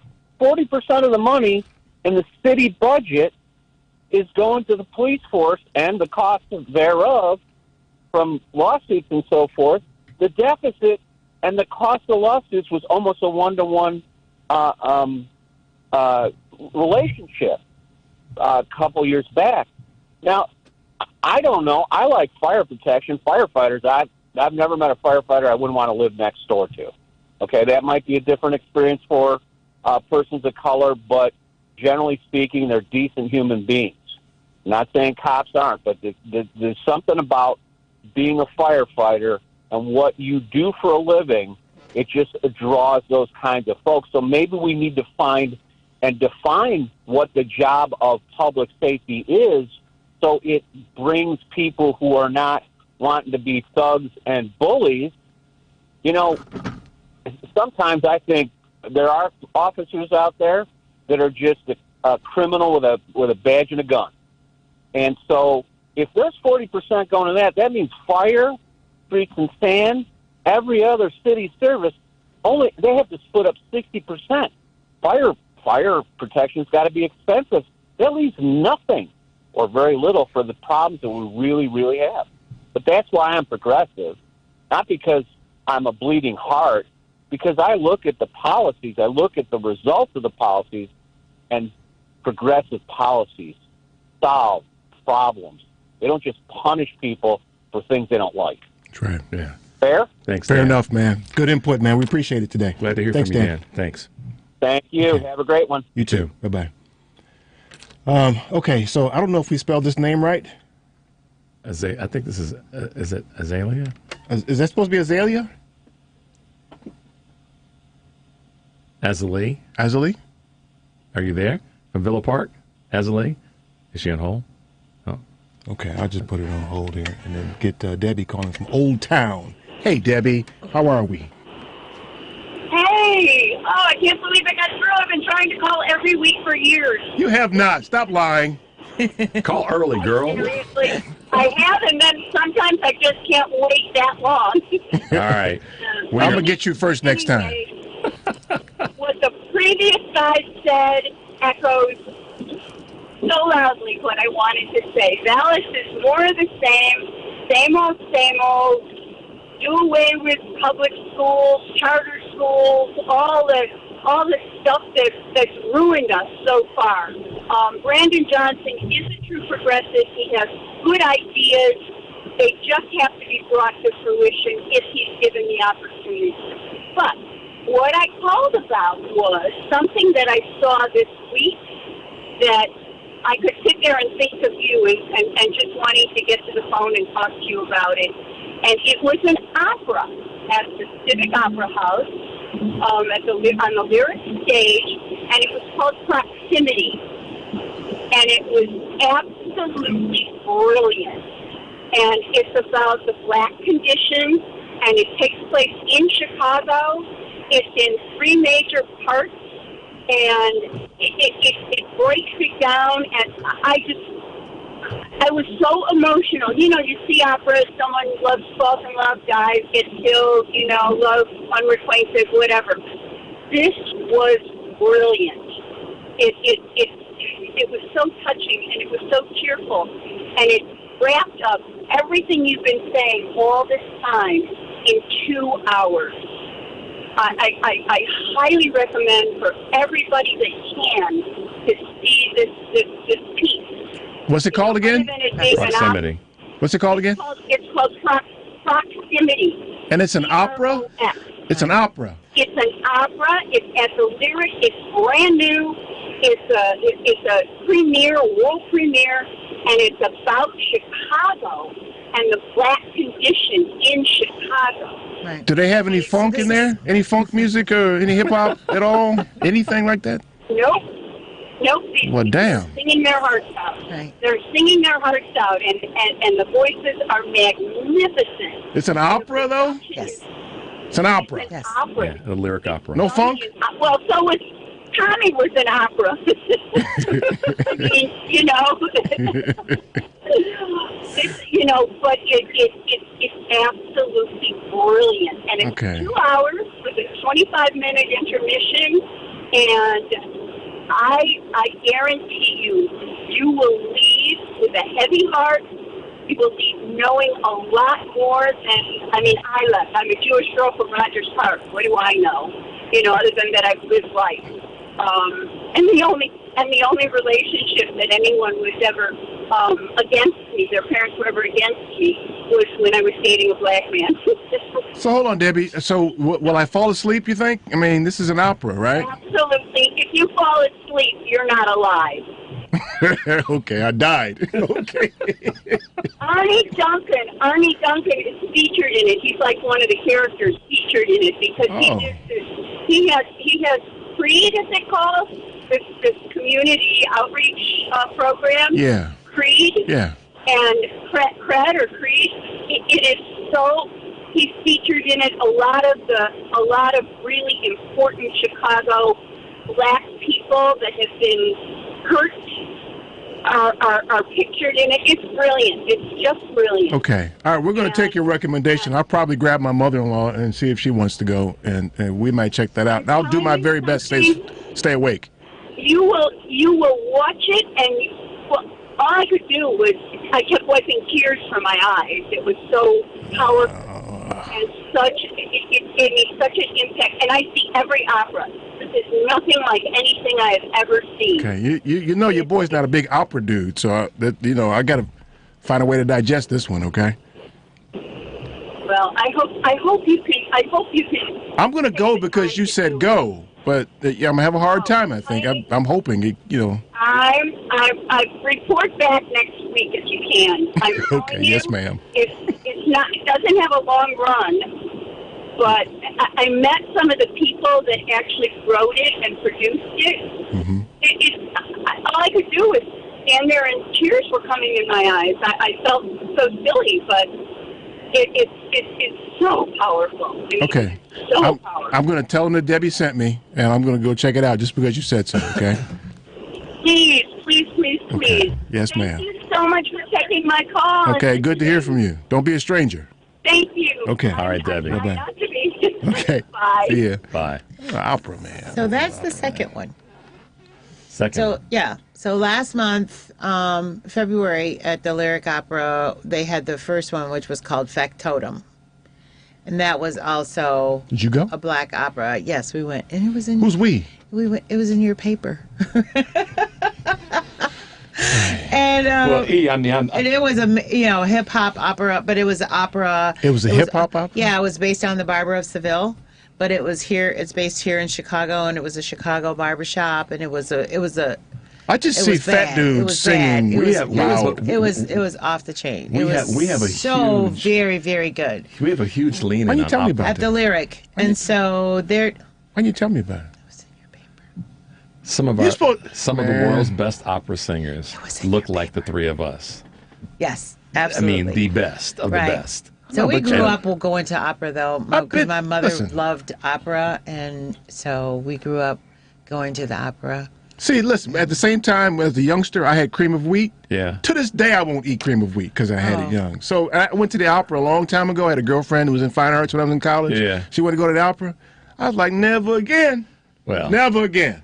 Oh, wow. Well, it is. Because she wouldn't let me sleep. I fell asleep, and she's, with the little bitty pointy elbows, she's like this the whole time. I'm like, I don't want to be here for that. I'm here because you're here. But that has nothing to do with the quality of the work. That was a. Yeah, but it's cream of wheat to me now. I gotta go try it again. Cream of wheat? Well, shift over to Farina. Some people don't like cream of wheat. Yeah, I don't like cream of wheat. Some people are oatmeal people. Right. I like cocoa wheats. I like oatmeal. Cocoa wheats was the best. Right. Man, I can't do that. My mom used to send us boxes of cocoa wheats to Washington D.C. because you can't get cocoa wheats out there. She would put them in a box and mail the box. And Father John's. Okay, so cream of wheat is my opera. Okay, let me get Bonnie in here. Okay. Bonnie, what's up, girl? Hey, how y'all doing? I'm good, Bonnie. Well, I was calling because y'all was saying y'all didn't know about the mental health, because mental health is like the police will go out, but they'll have a mental health worker with them, and the mental health worker will talk to the person that have a mental health crisis, try to calm the person down and listen to, you have to be patient with the person when they have the mental health crisis. Mm-hmm. Yeah, and also I wanted to just say, I just see on the south side, I just seen a sign saying Vallis MAGA 24. So they got a sign out there saying MAGA Vallis 24. And another reason why a lot of people probably coming to Chicago, because Al Sharpton coming too for Brandon Johnson, is because Paul Vallis stated that in an interview that he said he was more Republican than Democrat. So that's another thing, because it's like, 50-50. You say you're a Democrat, but then you say you're more of a Republican than a Democrat. So that's why there's a lot of issues around him as well. So I just want to say that. Yeah, but Bonnie, we don't play them political gang games around here. So I don't care which gang he decides he wants to affiliate with. I'm looking for policies and ideas. Well, but then again, and those MAGA signs, just for the record, the MAGA signs are not his signs. that would be the opposition would put those up, right? Yeah. What do you say, Bonnie? Yeah, but it's out there. So how do a person, if they out there, then if a person trying to vote, what you think they gonna think? I mean, that's the reality. Listen, politics is dirty business, Bonnie. That's what they do. You know better than that. You know they out there playing hard. Right. But he had in the commercial saying he was more Republican than Democrat. Did you see his commercial? That was Brandon's commercial. Yeah, that's Brandon's commercial, and that's that political gang stuff. Don't let them suck you into that political gang stuff. Don't get it. The policies. You want to chase the policies and good ideas. I voted in 2018, so I know who I'm gonna vote for. Yeah. There you go, Bonnie. There you go. Hey, Bonnie, we appreciate you, girl. Thanks, Bonnie. Okay. See ya. We don't do political gangs around here. That whole gang thing, I ain't really with that. Exactly. Man. Yeah, I want ideas. I don't want gang affiliation. Thank you. If the ideas that are coming from one gang though are counterproductive, then you have to call out the gang too. Yeah, but you're chasing the ideas, not the gang. You call out both. Well, you have to, or else you're not. But the gangs change though. You still have to call it the idea because the gang is. That's what I'm saying. Call out the idea, not the gang. What are we talking about here? Because we're in. All right, hold that thought. Yeah. Stay tuned for more of the family meeting. But you know what? This is Sly. This is Sly. You know anything about the funk, Cheryl? On the family meeting. Newspaper people know anything about the funk? Of course. I'm gonna write an article about the funk. Please. Because y'all ain't ready for that. Y'all ain't ready for that. But listen, go find your Chicago News Weekly. Do we know? Go find a copy of that, right? Because, you find out where it is, because you're going to get the copy where I put my funk article in there. Watch for that, John. Walgreens, Jewel, Osco, CVS, and then a whole myriad of other places. Stay tuned for more of the family meeting. You have been the kind of person that you really are now. You got to get in straight. How could I ever be late when you're my woman taking up my time? Oh, could you ever allow? I wonder. Kathy Gwen Esther, pleasedomylaundry.com, and The Laundry Bag Incorporated. Keep listening to the family meeting.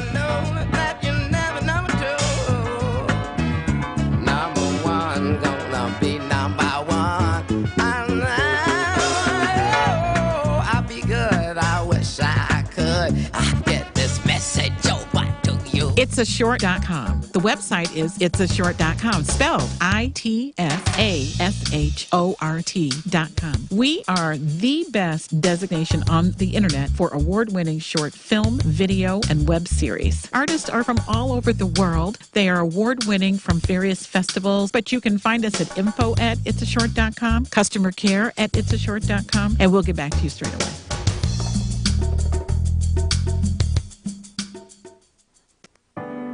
I'm Brandon Johnson.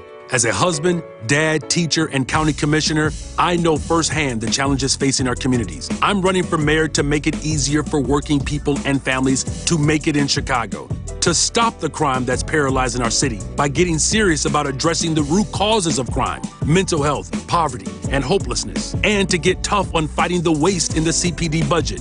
As mayor, I'll train and promote 200 new detectives and hold officers accountable if they abuse our trust. I'll make our public transportation safe and reliable, improve our schools, and strengthen our neighborhoods by investing in the people of Chicago. I'm the only person running for mayor with a balanced budget plan to do these things without raising your property taxes. The only one. I'm Brandon Johnson, asking for your vote on or before April 4th. Together, we can move the city forward and make Chicago work better for all of us. Paid for by Friends of Brandon Johnson. A single K plan is a 401k plan designed especially for business owners and immediate family, regardless if they are incorporated or not. Single Ks offer both employer and employee contributions and in many cases have no setup fee or annual plan administrative charges. Single Ks are simple to administer with no government reporting required. Most importantly, this plan allows employees to access their savings via hardship withdrawals or loans. Visit our website at polarisadvice.com or call us about your business or organization's retirement plan at 312-951-2606 or email us at polaris@polarisadvice.com. That's 312-951-2606 or email us at polaris@polarisadvice.com. Polaris provides empowering advice for everyone. Securities offered through Lion Street Financial LLC, member FINRA, and SIPC. Investment advisor services offered through Lion Street Advisors LLC, registered investment advisors. Polaris Wealth Management and Lion Street Financial are not affiliated.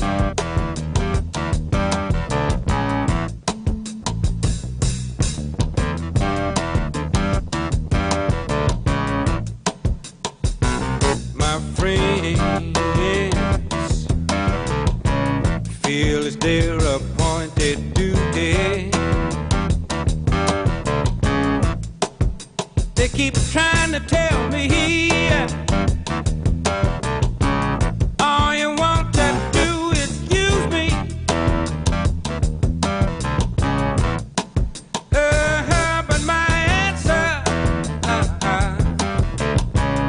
This is Kamal Murray. Check us out at www.excesstennis.org. Welcome back to the family meeting. Yeah, so, Cheryl, I understand what you're saying, but you see the candidates all the time. So it sounds like it's repetitive to you. I haven't heard him say it multiple times because I've only seen him a couple of times. Well, and then to that end, let's just for context sake, Cheryl's complaining that the candidates are being asked and answering the same questions over and over and over. My point is that's because you see them all the time. And then as someone, No. Well, I mean, there's a debate on every other day. There's a candidate forum debate on every I haven't other watched any of the debates except the one they had the station sponsor. I haven't watched any of them, so it would be the first time for me. Neither by design. To that end, this is maybe the greater conversation about the media in general, and I hate to generalize. Oh yeah, don't get me started on that. But they got okey-doked this week Well, why don't they just ask different questions if you want a different answer? I mean, and I just put this in the context of business. If Eric is talking to a potential client, or I'm talking to a potential client, and I'm not getting the answers that I need to do my job, what am I going to do? I'm going to ask different questions. And there's no, I mean, journalists can take it however they want to, but if you want to get different answers, I believe one then has to ask different questions. And that's kind of how. Well, listen, overall, I agree. The media. And so if that works. Overall, the media hasn't proven themselves to be big thinkers. And as evidenced by this week, they allowed that imbecile to make the pronouncement that he's going to get arrested on Tuesday. And they spent the whole damn week talking about him. Talking about that. So he got all this free press, and he raised millions of dollars off of these imbeciles covering some stupidity. Because nobody had the presence of mind to say, prove it and tell us how. Because those things are so report on it then. Right, but until then, shut up. Well, right. it's the way that the whole thing is set up, right? So the biggest way to be able to reach the most people is the debates. Sure. But on the debates, Come on to the mic. But on the debates, you have 30 seconds. You have 30 seconds.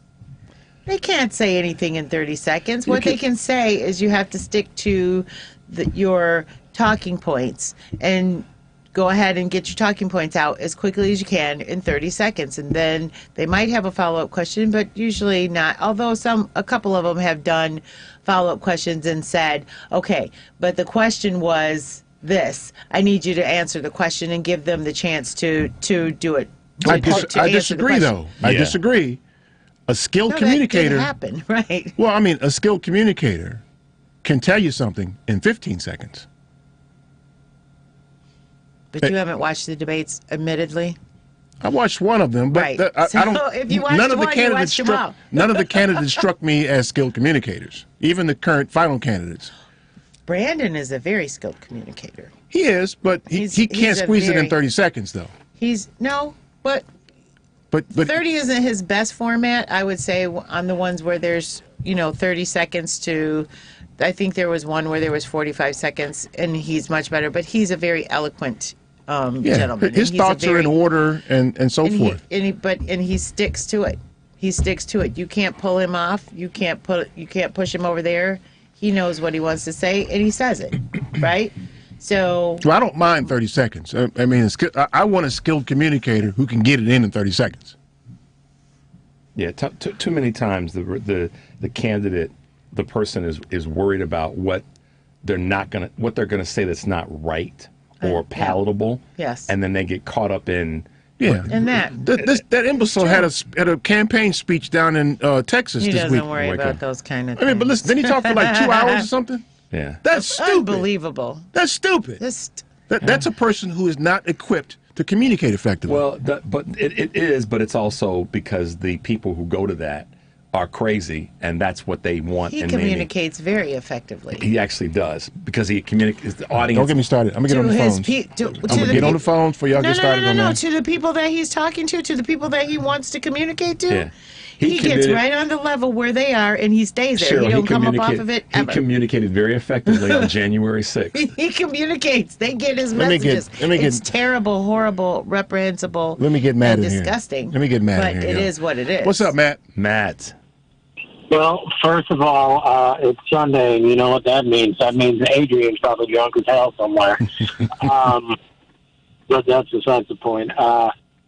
I'm sorry to hear about DJ Bubbles, man. I missed the beginning of the show last week when you were apparently talking about it, and I think that's Devin who answers the phones. Devin told me, and it's sad, man. I'm sorry. Yeah. I'll relay that to him. I'm gonna go see him in a couple of weeks, so I'll relay that to him. I mean, from what Devin told me, I don't know when this event happened, but it was May of 21. Oh, okay. I was about to say from last week to this week. Damn, that was fast. No, it's been almost 2 years. The accident happened in May of 21, and then 10 months later, they changed the fault of the accident from the drunk driver to Austin. Oh my God. I'm sorry, man, but I assume. Wait, how does that work? How did they not get the drunk driver and instead change it to him? Costumes. Well, the truck driver. Austin wears a brown costume every day. Oh, God. You know, there are certain things that I hate, and one of them is humanity. Others are people driving in Chicago and Republicans, but that's besides the point. My father, but that's getting way too deep. I'm sorry. I assume they're appealing. I don't know, man. I haven't had a chance to debrief. I expect to talk to his mother again as early as tomorrow, maybe tonight, and try to figure out what's next. But I needed a minute. No, I honestly, he probably needs a minute.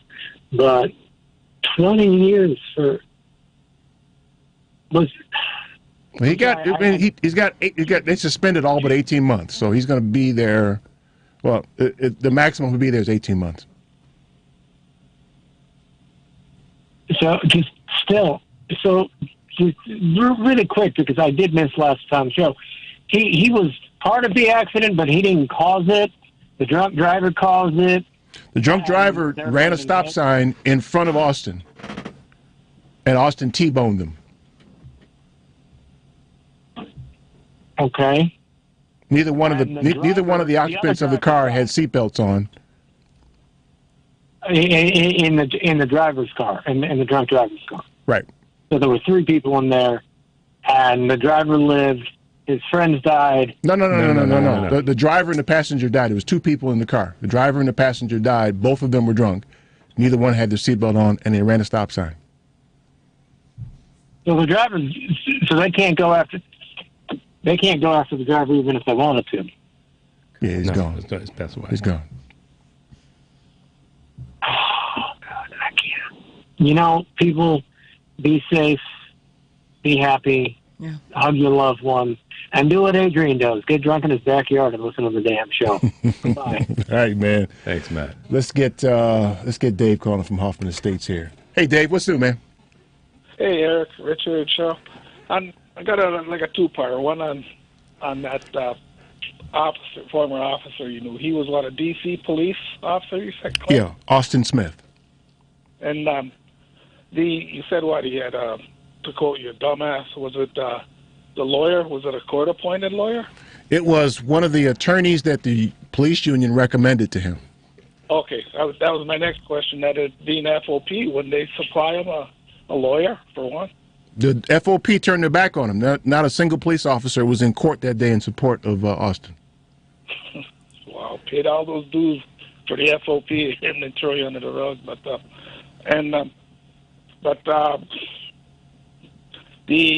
you mentioned, if it's the other way around, you think Benjamin Crump would have been there? Ben declined the case because he does not represent police officers. Oh, okay. Just curious on that one. But secondly, real quick, when you're talking about Brendan Johnson and Dallas, what I happened to notice is one, it was right after the election when both him and Dallas got it. And in the local paper, they had about where it said that Johnson has avoided the word defund during the race, and his campaign says he does not want to cut the number of police officers, but in a 2020 radio interview, probably on his show, Johnson said defunding is not just a slogan, but an actual real political goal. And he sponsored a non-binding resolution on the county board to redirect money from policing and jails to social services. And might have been earlier on, they were talking too, where he had to say, for taxes and stuff like that, that the Chicagoans don't got to pay it, that he tossed around the idea about suburbanites who work in Chicago, we pay a head tax. I don't know if he still believes in that, because kind of, so. I'm for it. I don't know that policing as we know it now works, so I don't see any other option but to use that money elsewhere where it might work.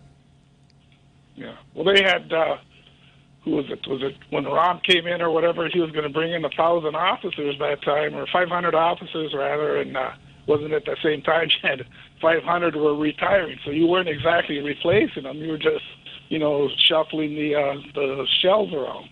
Yeah. Yep. You didn't add. Yeah. Rahm was Rahm, yeah. Yeah. So, Yeah. Understatement. And covered up the crime. Yeah. anywho, All right. I just want to toss them a couple by in there. So. Okay. Thanks, Dave. Appreciate it, man. With the suburbanites working in the city now. So, Okay. anyway, you guys be well. Thanks, man. You too. We'll see you. Let's get Dan calling from South Cackalack. Hey, Dan, what's up, man? How you doing? I originally called to speak on the car accident, but I don't know anything about it. But while I was listening, I heard someone say that conservative ideology, conservative principles don't work, and they very much do. It's just we don't like who they work for. Good point. Conservative ideology destroyed the middle class and created a billionaire class. I would say conservative ideology works very well, not to mention they have convinced the Southerners, or all conservatives, that it's that guy over there who's robbing from you while they're actually robbing from us. But on the issue of policing, I'm a cop, and you're not using your real name, are you? I am. Did I have y'all change it? Obviously, it doesn't matter anymore. Okay, be careful, man. Whatever. Yes, sir. In my experience, and my experience is short so far, I would say 90% of what we do is mental health. So if we were to take 90% of the police budget and shift that over to what I've been pushing for you guys with CIT, crisis intervention training, or like a social services, psychologists, sociologists,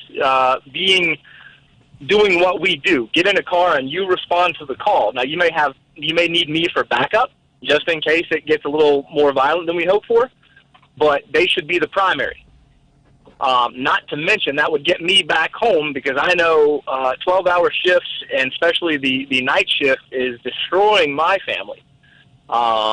Another thing I've noticed in my time is, I'm not saying don't hire the military, but until we can deprogram the military to have that the people I police are the enemy, until we can get that mentality out of them, they honestly should not be in this position, and they are the primary in this position.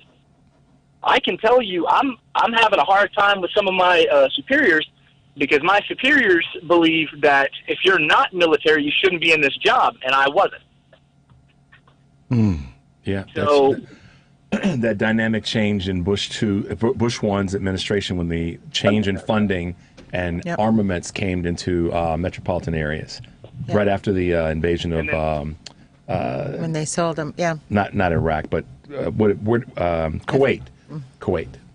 So but again, ironically, if we were to force police to get a criminal justice degree, or at least pursue it, they would learn pretty much everything that the liberal ideology believes. It's a fact, and we know it, and we actually teach it in the criminal justice profession. Policing the way we do it does not work. It is ineffective, and they actually have higher up saying that we know it doesn't work, but it's what we know. We know that if we were to put more money in the poor people's pockets, the need for crime would reduce, and that's a sad fact. That crime is like subsistence; it's how you survive. We know this. So if putting these people who may not get 3 hots and a cot into jail is actually bettering their lives. It's not a punishment. It's a way off the street. And criminal justice illustrates this. But for some reason, and I would venture a guess that it's conservative ideology, we refuse to change the way we do it. Money. Yeah. But we know. Well, it's not money. Money we have. Money we have. We don't want to put money toward poor people. We don't. And I've called in before about the reason we don't have universal health care. Frederick Hoffman specifically said it. If we don't convert to universal health care, the race problem, as in black people, will take care of itself. Back then, back after World War II, we knew that there was a conservative term, discrepancy in healthcare. We knew that white people were getting better health care. We knew that black people were dying at a higher rate, and they looked at that as a positive. Mm-hmm. Interesting. And again, this go ahead. No, I got to run to a break, man. But listen, man, I appreciate your input, man. I think that we need good cops like you in Austin on the street to represent us, and that's just about it. Just you two. The rest of them can go. Yeah. Dan, stay safe, man. Yeah, don't use, if you call here again, don't use your real name, man. We don't need you to get in trouble, man. Okay. Keep saving lives, man, and stay safe. We'll call you Big Daddy next time, okay? I'll take it. Okay. All right, Dan. Be safe out there, man. Okay. Yes, sir. Thank you. We need good cops, man. If we're gonna have them, He's a good dude. It's like, as you always say, he's a good dude that's doing this as a profession. Yeah. He was a paramedic before he decided to become a cop. Okay, y'all. Stay tuned for more of the Family Meeting.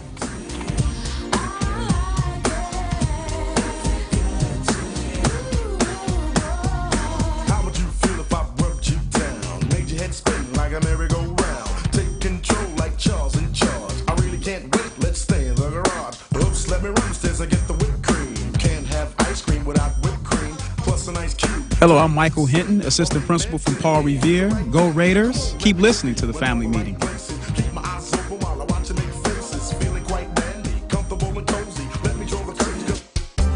We do. We buy, we sell, we move, we store. Anything, anytime, anywhere.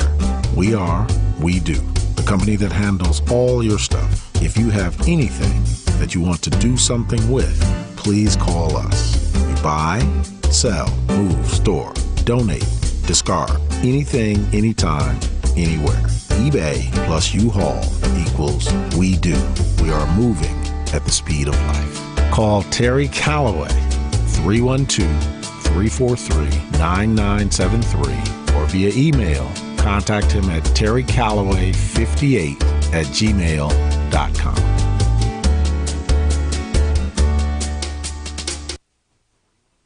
An important message from former Illinois Secretary of State Jesse White.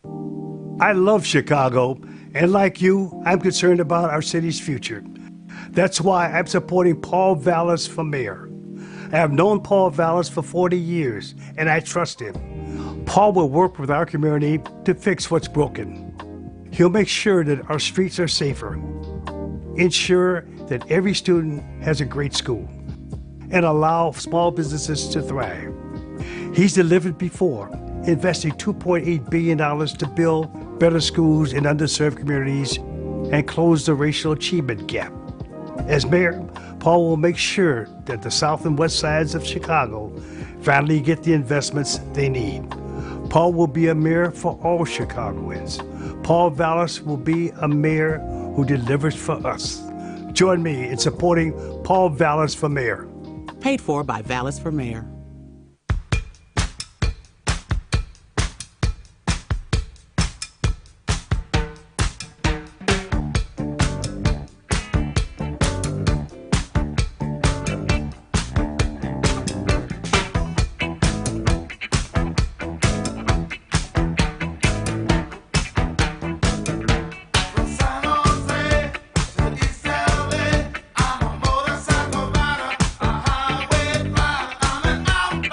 This is Dr. Frank Vaught from Health on Earth Wellness Centers. Our website is www.healthonearth.org. Welcome back to the Family Meeting Show. I know about this war joint, man.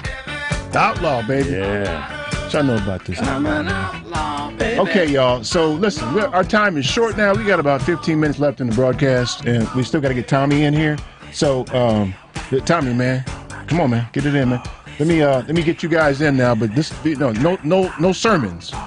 All right, take the phone call. No sermons now, okay, y'all? Okay, here we go. This is Azalee, I think. Azalee? Oh, yes, thank you so much. You know what? I didn't call about this, but that policeman that just talked, yes. I vote for him for superintendent. He has the right idea of what the policing should be. That's just a sort of a joke. But as far as Vallas and Johnson are concerned, you can see that Vallas is using the Republican playbook. And I'm looking at that and saying, why does he go and get these well-known black people, that we respect, to support him and let us all know, because we respect these people. And I honestly believe that's what Republicans do. If you look at things that he's saying. Also, as far as the schools are concerned, and he has this so-called reputation for schools, if you're going to put all of this money and make these charter schools so great, why aren't you doing that for regular schools? If you did it for the regular schools, if you put the resources there, you wouldn't need charter schools. There are many just regular high schools and public schools that are great because the resources are there. That's what's missing. And as far as the policemen are concerned, Val say, okay, I'm going to put more police. He doesn't say he's going to do any changes. So all he's going to do is put more policemen shooting up people and policemen not responding because they say, well, you know what? They don't come because we don't have enough of them. They don't come because they don't respond. Right. And we know that. That's right. I mean, so I sent money to Van Johnson. I don't even live in Chicago because I want change. Paul Vallis is no change. Thank you. Okay? Thanks, Azalee. Thank you, Azalee. Appreciate you. Okay. You bet. All right. Thank okay. you. Sure. Bye-bye. Let me get Ron calling from Michigan. No sermons, guys. No sermons. Ron, what's up, man? Hello, family meeting. The guy who said you got to be real nice if you live next to a fireman. I had a house fire, an apartment fire, back in the 80s. I was living on North Avenue in Walcott, just off Damon. And the fireman stole my rifle. Okay, legally registered rifle. The case it was in, a wooden case, was burnt, all ashes. But the Army canvas case it was in was just singed, and the rifle was gone. I love firemen, I love policemen, but some firemen ripped off my rifle. And I filed a police report on that. I think you'd agree that's human nature, though. There's probably bad apples, as they say, everywhere, right? I know that. I'm not saying blaming all firemen whatsoever. They're brave and they're heroic people, and God bless them. Okay. Yeah, I ain't running into no fire. You can bet on that. He stole your gun, though, so that makes you mad. Thanks, Ron. Sure it does. Thank you, man. Thanks, man. All right. Okay, thanks. Let's get Catherine calling from Aurora here. You spelled Aurora wrong, Devin, for heaven's sake. Hey, Catherine. Hey. Hey. I just wanted to say that Big Daddy, I approve of him. I like the idea that the cops should not be recent military, or they should be calmed down. That social workers or psych workers should go, and hopefully that cops get taught how to take knives away from people without shooting them. And regarding your co-host, your female co-host, good for you. These guys are they'll make you think black is white and up is down. They're very challenging.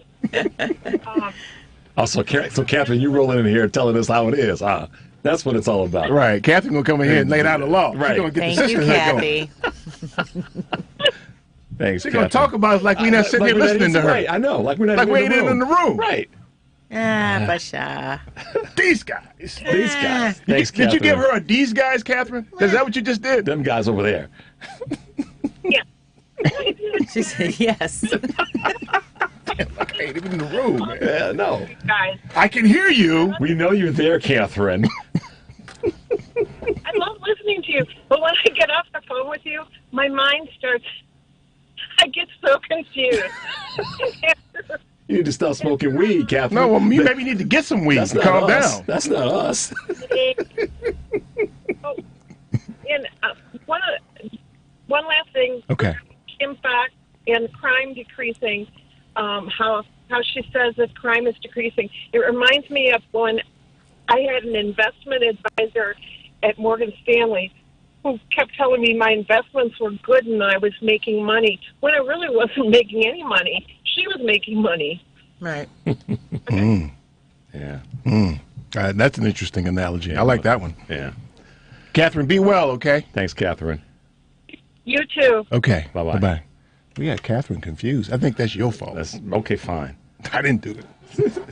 Let's get Mary calling from Elk Grove. Hey, Mary. Hey, guys. Yeah, ditto, Catherine. Absolutely. What part? What part? Tressa is not taking care of family business down in Mississippi. She's hiding.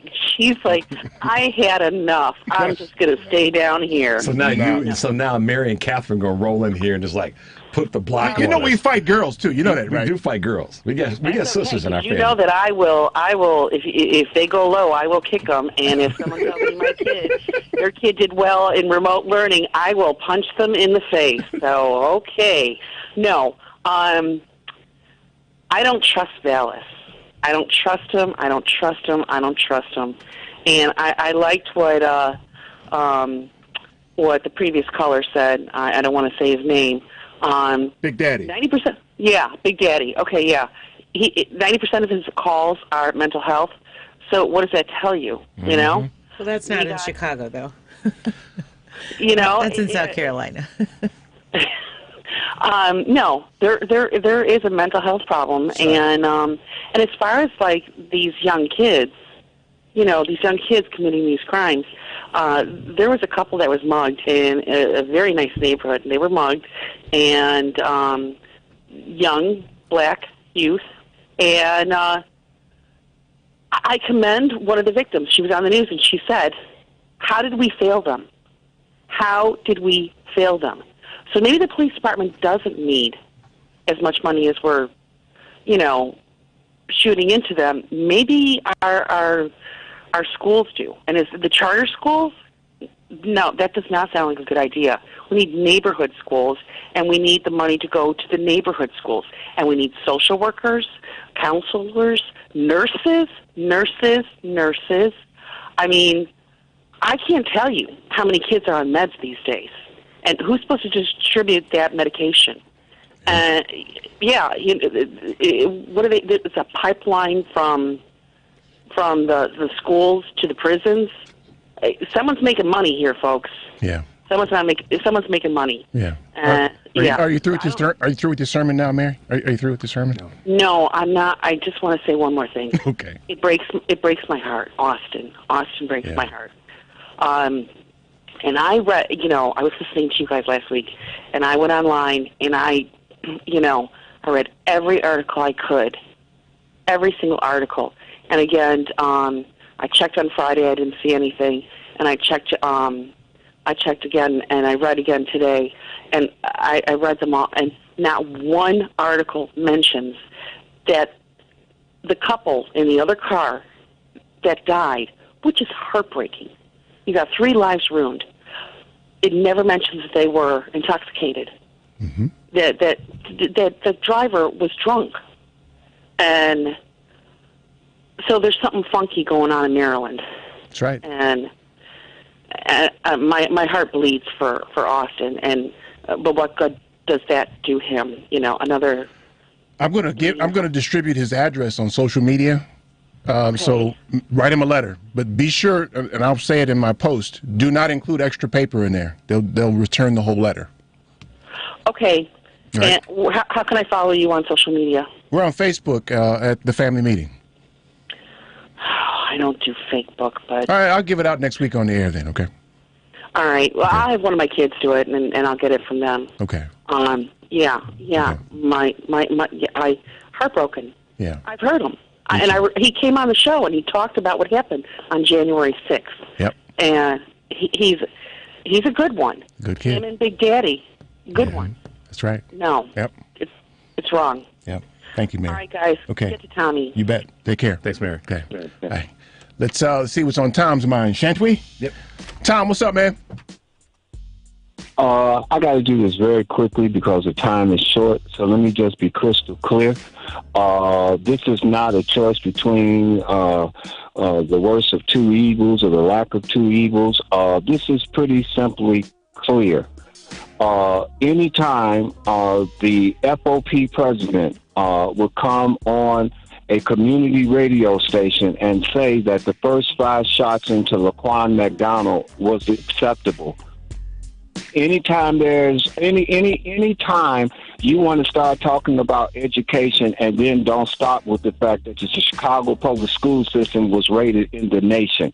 Anytime when you want to talk about economic empowerment and why are those savages over on the south and west side acting like the way that they're acting, all you need to do is just go through there and see for yourself that any possible thing that could promote economic empowerment has been snatched out. Transportation gone. I mean, folks, at this point right now, I want to ask the individuals on the north side, do you not recognize and understand that the police was let loose? I mean, not the police, but the gangs, or not the gangs, but these so-called robbers and thieves were let loose on you because they wasn't getting the desired effect?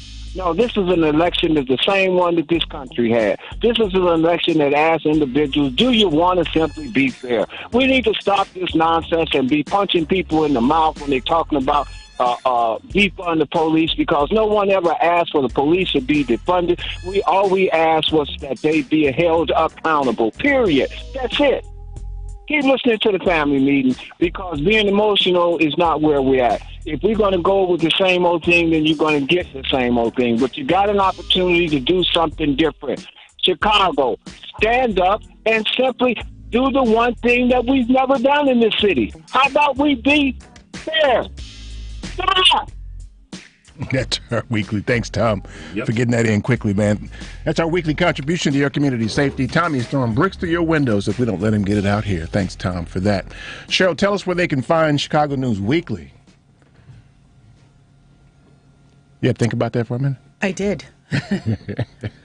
So Chicago News Weekly, we distribute in the city from the farthermost south end of the city and then out even into the south suburbs, as far south, I believe, as Country Club Hills, and then as far north as Rogers Park. So our most northernmost point would be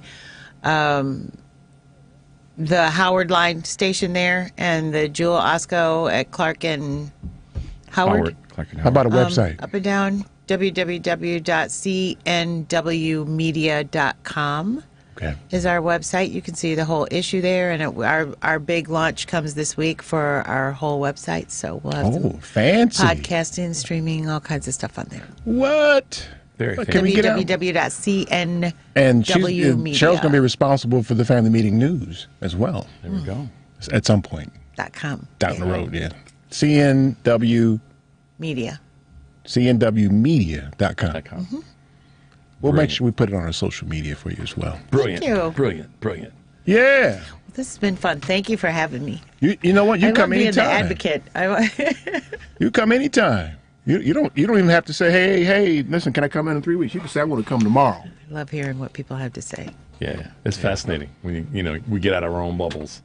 Send some of your journalists over here too to hang out with us, so they can get the pulse over here. Oh, absolutely. Because we like Chicago News Weekly, man. Yes, we do. That's what we do. We like Cheryl Maynard Norman as well. Oh, you're in trouble now, E. She said just with the one name. It's okay. It's Cheryl. I'm just playing. Yeah, she's like Prince. She can go with one name, Cheryl. Cheryl. Yeah. That's how you roll, right? That's all the time we have. I want to thank you for yours. For my guest, Cheryl. Thank you. The Black Asian dude. Yes, sir. And our white slave, Devin. Thank you for what you do. I know you got a lot of things you can do on a Sunday. I appreciate you hanging out with us. Tune into the family meeting every Sunday at 4. I'm your host, Eric Grant. Peace. I love the cute Morgan. As long as I'm around and down, nothing could ever trouble you.